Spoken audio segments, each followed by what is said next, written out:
దానికి కావాల్సిన పదార్థాలు అయితే తెలుసుకుందాం. నన్నార్యాది కషాయం తయారు చేసుకోవడానికి కావాల్సిన పదార్థాలు: నన్నారి చూర్ణం, మంజిష్ట చూర్ణం, చందన చూర్ణం, హరితకి చూర్ణం, యష్టి మధు చూర్ణం, పసుపు. ఓకే, కావాల్సిన ఇంగ్రీడియంట్స్ తెలుసుకున్నాం కదా, ఇప్పుడు ఎలా తయారు చేయాలో జాగ్రత్తగా చూసేసేయండి. మనం ఏం చేద్దామంటే కషాయం అనుకున్నాం కదా, సో ఫస్ట్ మనం స్టవ్ వెలిగించేసుకొని ఒక గ్లాస్ వాటర్ని బాయిల్ చేసేసుకున్నాం.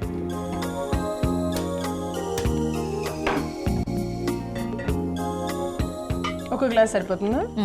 అంటే మనం అన్ని పౌడర్స్ ఫామ్లో తీసుకున్నాం కాబట్టి ఒక పొంగు వస్తే సరిపోతుంది కాబట్టి. ఓకే, సో ఇప్పుడు మనం తీసుకున్నటువంటి ఇంగ్రీడియంట్స్ అన్నీ కూడా ఈక్వల్ క్వాంటిటీస్. పసుపు మాత్రం ఒక హాఫ్ క్వాంటిటీ తీసుకుంటున్నాం. సో పసుపు ఎక్కువగా కూడా మనం తీసుకోకూడదు, అది చాలా కాన్సన్ట్రేటెడ్గా ఉంటుంది కాబట్టి అది మనం కొంచెం ఎక్కువ తీసుకున్న వామిటింగ్ సెన్సేషన్ అలా వచ్చే ఛాన్సెస్ ఉంటాయి. సో అందుకైనా పసుపు మాత్రం ఈ మిగతా క్వాంటిటీస్కి హాఫ్ క్వాంటిటీ తీసుకుంటాం.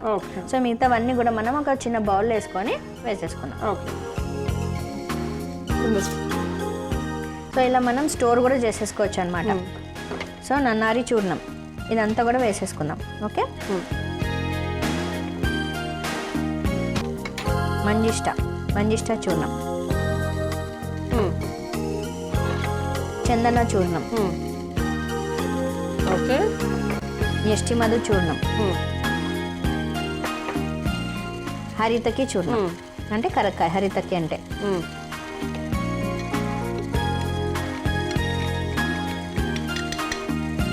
తర్వాత హరిద్ర అంటే పసుపు.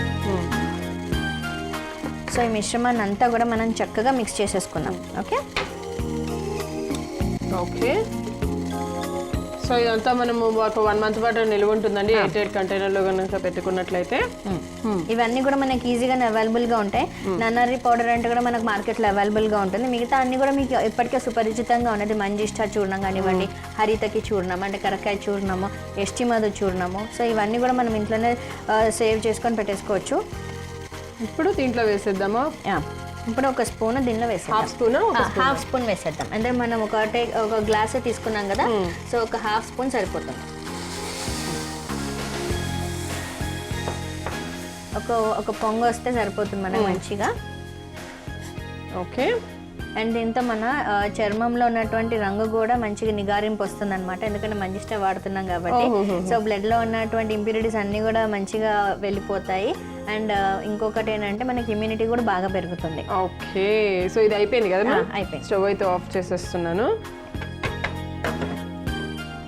వడపోసుకోవాలా అవసరం లేదు, డైరెక్ట్ అలా చేసేసుకున్నాం. సో ఇప్పుడు మనం గ్లాస్లో తీసేసుకున్నాం కదా ఈ కషాయం అంతా కూడా. ఇది రోజుకి 2 సార్లు మనకి జలుబు, జ్వరం, దగ్గుగా ఉన్నప్పుడు తీసేసుకోవచ్చు. కనీసం ఒక వారం రోజులు ఇలా కషాయం తీసుకోవచ్చు. అండ్ ఆ తర్వాత మనకి ఫీవర్ తర్వాత వచ్చేటువంటి వీక్నెస్ కానివ్వండి అది కూడా మనకు తొలగిపోతుంది. ఓకే, సో ఇన్ని ఉపయోగాలు ఉన్నటువంటి నన్నార్యాది కషాయం రెడీగా ఉంది.